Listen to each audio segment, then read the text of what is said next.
Del eclecticismo al simbolismo, 1860-1906.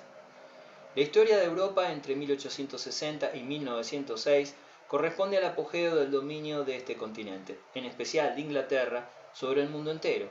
Al mismo tiempo se operó un gran desarrollo del capitalismo y de la industrialización, junto a los grandes progresos técnicos relacionados con el acero, el hormigón, el gas, la electricidad, el petróleo, el teléfono, los canales, los puentes, los túneles, el dirigible, el avión, el automóvil, el cine, la química, la bacteriología y la bioquímica. Se inició esta época bajo el signo de la orgullosa autosatisfacción de la burguesía encarnada en la Inglaterra victoriana, en el Segundo Imperio francés y en la Alemania unificada. Sin embargo, las siguientes generaciones burguesas dudaron ya del valor del mundo y se dejaron ganar por un decadentismo que el refinamiento cultural ayudó a difundir. Perdida la fe en los valores que fundamentaban la sociedad, se creó una mentalidad vinculada con las sutiles exquisiteces y los fugaces placeres físicos que definen la Belle Époque. El proletariado, sostén anónimo de las revoluciones liberales y siempre defraudado por ellas, intentaba en 1871 con la Comuna de París tomar el poder por primera vez, pero, en vista del fracaso de este ataque por sorpresa al orden establecido, evolucionaba resueltamente hacia un sistema de organización y disciplina que a principios del siglo XX se mostraba ya sumamente peligroso para la sociedad burguesa. La pugna entre los grandes imperios por una parte y la subversión social por otra imprimían un carácter dramático a los primeros años del siglo XX, al mismo tiempo que la ciencia alcanzaba alturas insospechadas con la teoría del subconsciente de Freud, la de los quanta de Planck y de la relatividad de Einstein, sin olvidar tampoco el invento de la telefonía sin hilos y de los rayos X. Al margen del ámbito occidental europeo que detentaba el poder del mundo, cabe recordar que a mediados del siglo XIX Rusia había llegado a su expansión hasta el Pacífico. Por las mismas fechas, el final de la guerra civil señalaba en los Estados Unidos el gran despegue de la industrialización. Comenzaba así a crecer el poderío de los estados llamados a tomar el relevo de Europa en 1945. La coyuntura económica y social europea de la época que nos ocupa se vio reflejada en el arte, en un principio con las pomposas construcciones que, siguiendo un gusto ecléctico, utilizaron todos los estilos de la historia para acumularlos como tesoros en el marco suntuoso de la vida de los grandes. Solo los espíritus más libres se preocuparon por las bases técnicas del progreso, investigando sobre la utilización del acero, pensando fórmulas de urbanismo más racionales, buscando con la resurrección de la artesanía una salida a la falsedad de los productos industriales o ensayando la aplicación a la pintura de la óptica y de la psicología experimental.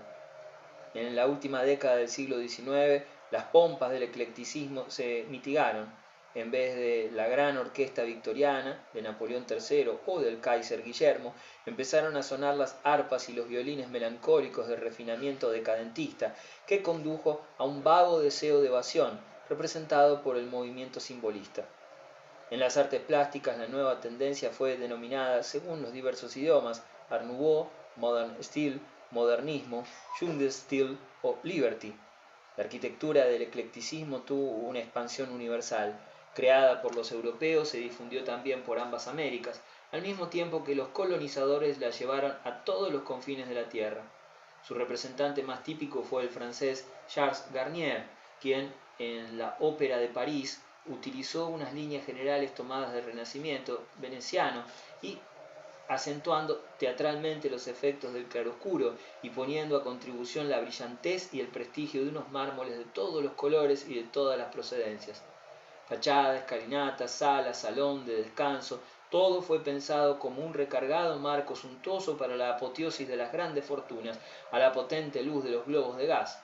El casino de Monte Carlo, ligeramente influenciado por la arquitectura de Borromini, constituye otra obra típica de Garnier.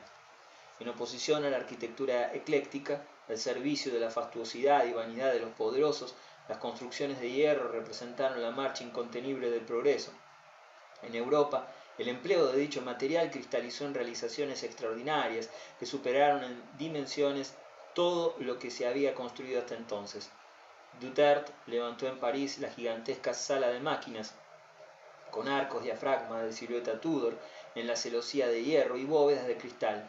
En su interior, de 420 metros de longitud y 119 de anchura y 45 de altura, cabrían perfectamente varias catedrales góticas. La Torre Eiffel, 1887, obra de Gustave Eiffel, sobrepasa los 300 metros de altura, más del doble que la Catedral de Estrasburgo. La Mole Antonelliana de Turín, destinada a sinagoga, alcanzó los 170 metros. En América, el uso de armazones de hierro permitió un aumento en el número de pisos, intentando ya con anterioridad mediante el empleo de ladrillo refractario.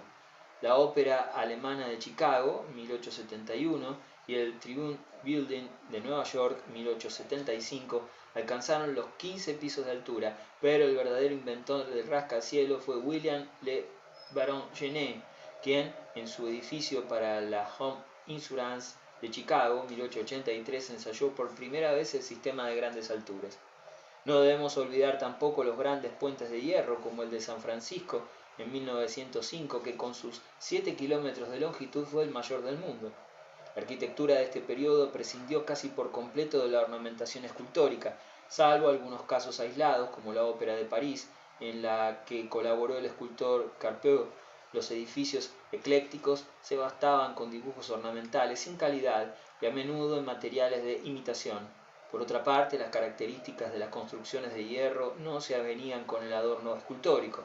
No obstante, destacó la gran personalidad aislada de Auguste Rodin, cuyo concepto visual de la plástica estaba basado en parte en la vibración atmosférica producida por las superficies temblorosas, pero principalmente en una concepción de las masas y de las concavidades como puntos luminosos y como puntos sombríos situados en el espacio. La pintura, por el contrario, conoció entre 1860 y 1890 un gran florecimiento centrado en la capital de Francia.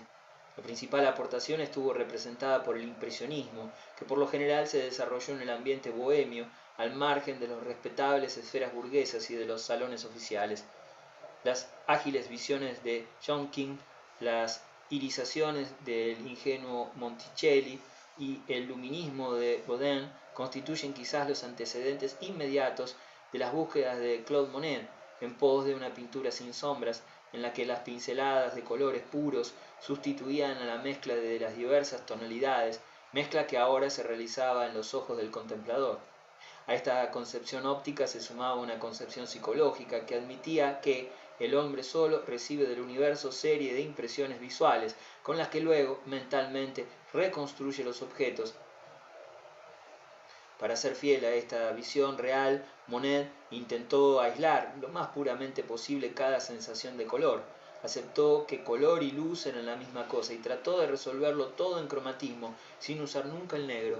Así logró la más luminosa pintura que nunca se haya obtenido.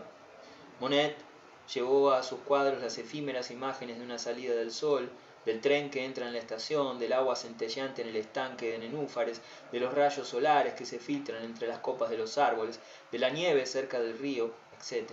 Su arte claro, de pinceladas rápidas, se preocupaba poco de que se adivinen bien los objetos disueltos en el centelleo cromático general. Edouard Manet, de una formación muy sólida, que nos ha dejado una versión sintetizada y viva, tomada del natural, de la comida sobre el césped de Giorgione, glosó también temas de Velázquez y de Goya en el Pífano, en la desnuda Olimpia y en el Balcón. Posteriormente hizo suyo el arte abocetado y luminoso de Monet, y en obras como la titulada Paseo en barca alcanzó la cima del impresionismo. Manet contribuyó a la creación de una pintura plana, sin perspectiva ni relieve, gracias a su sentido de los planos de color, como los que resuelven a modo de una taracea las superficies de Olimpia, y asimismo por medio de la incorporación de fondos neutros, técnica que probablemente tomó de Velázquez y que le sirvió para convertir sus personajes en temas de arabesco. Pizarro y Sisley representaron la vertiente puramente paisajista, ligera y movida del impresionismo. La finalidad del paisajismo impresionista era ante todo la captación de los distintos efectos fugaces de un mismo paisaje. No pretendía en modo alguno captar lo permanente de un conjunto de formas, sino los aspectos fluidos de la atmósfera, el agua, las nubes, la luz, las distintas épocas del año o las distintas horas del día. Para la pintura impresionista, los protagonistas del paisaje no eran los objetos ni la atmósfera propiamente dicha, sino que el protagonista era siempre la luz.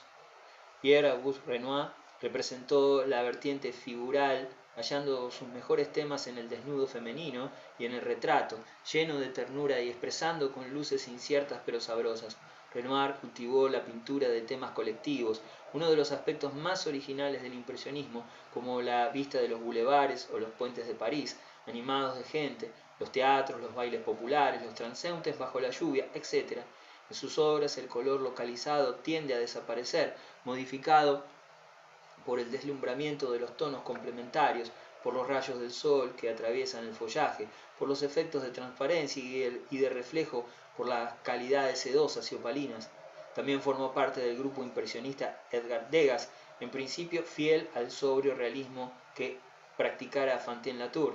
Más tarde, en contacto con el nuevo estilo, enriqueció su paleta y buscó efectos de luz, especialmente en el ambiente del teatro y del ballet.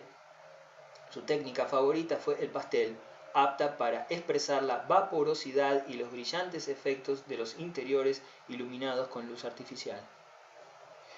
India neobrahmánica, 1707-1815. Desde la caída de los mongoles en 1707 hasta la conquista inglesa en 1815, el único estado consistente de la India estuvo representado por la confederación que los Maratha establecieron en la región de Una, cerca de Bombay. A pesar de la decadencia política, en esta época se construyeron monumentos neobrahmánicos muy importantes, como el grandioso conjunto de los templos de Madura en el extremo sur del país. Junto a las vimanas y altísimas gopuras, destacan en estos edificios sus largos pórticos columnarios que se reflejan en el agua de los estanques, en un alarde de colosalismo. La mayor parte de sus 1000 pilares y 500 columnas adoptan formas escultóricas, por lo general personajes o leones rampantes de aspecto terrible, agitados por un dinamismo barroco. Birmania, Camboya y Tailandia, 1569-1886. Entre el núcleo del antiguo poder birmano y las tierras de Vietnam, señoreadas por él, tuvo efecto en el siglo XVII la invasión de los montañeses Hai, que fundaron el reino de Siam, Tailandia. A partir de este momento, las luchas entre los dos poderes fueron constantes, y Siam no se estabilizó hasta la fundación de su nueva capital, Bangkok, 1772. En Birmania, la gran estupa de oro de Shwe Dagon, 1564, vino a ser como el canto del cisne de las formas búdicas del influjo indio. Los edificios construidos a partir del siglo XVII manifiestan una señalada influencia china que vino a sustituir la antigua hegemonía cultural india. Resultado de esta influencia fueron los relieves de cerámica vidriada en colores de la estupa de Chue Sigong y sobre todo los templos de Mandalay del siglo XIX. Dichos templos consisten en construcciones de madera de un esquema análogo al del antiguo templo de Ananda, con un bloque cuadrado y alas que avanzan por el centro de cada lado. Su coronación está concebida según el lejano modelo bizantino, con una torre central rodeada de 4 más en las alas y otras tantas en las axilas, pero en este caso no se trata de cúpulas como las del Taj Mahal, sino de torres escalonadas altísimas con un tejado a cada nivel a la manera china. El monasterio de oro de la reina, también en Mandalay, obedece un esquema semejante al de la ciudad prohibida de Pekín, aunque con una mayor verticalidad y un verdadero erizamiento de cresterías, agujas, pináculos y mástiles, todo en madera sobre una terraza de muro pétreo. Cerca de él, la torre conocida con el nombre de Mont d'Or, centro del mundo, también del siglo XIX, destaca por su agudísima disposición escalonada. Por la misma época y con los mismos caracteres fue edificado en Phnom Penh, Camboya, el palacio del rey Norodom. El influjo chino llegó también a Tailandia, y los palacios de Bangkok apenas difieren de las construcciones de Mandalay y Phnom Penh. La impronta del arte indio se refleja igualmente en diversos monumentos tailandeses, tales como las estupas o Pračedi y las Sicaras o Prapren. Entre estas últimas destaca la de Bat Jen, construida hacia 1830 y cuya esbelta forma recuerda a la Torre Eiffel.